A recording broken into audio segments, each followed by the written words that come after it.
আসুন। এবার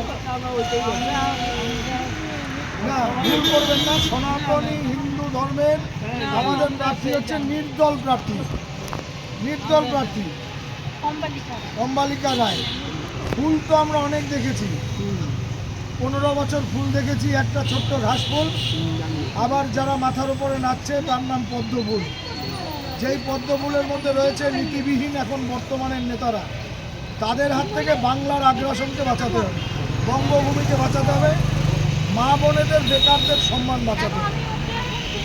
ঠিক আছে, ভারতীয় সনাতন হিন্দু মঞ্চের লড়াই। শোনেন, এবারের লড়াই অভয়ার লড়াই, প্রকৃত যে বিচার পায়নি।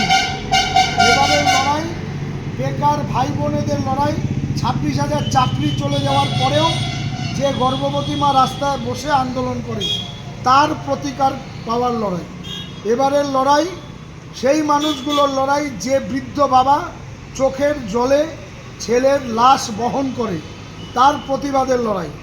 আর হচ্ছে বেকার যুবক যারা কাজের জন্য ভিন রাজ্যে পাড়ি দেয়, সেই পরিযায়ী তকমা ঘোচাবার লড়াই। নীতি আদর্শের লড়াই, সনাতনীদের বাঁচাবার লড়াই।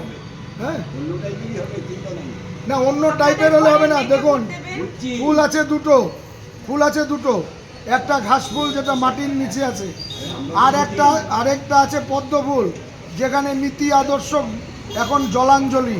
পয়সা এবং পেশি শক্তির কাছে মানুষ অসহায়, তাই ভারতীয় সনাতন হিন্দু মঞ্চ নির্দল প্রার্থী। হ্যাঁ, নির্দল প্রার্থী।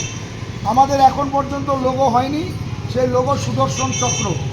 কৃষ্ণ যেরকম করে ধর্মযুদ্ধে নেমেছিলেন, ভারতীয় সনাতন হিন্দু মঞ্চ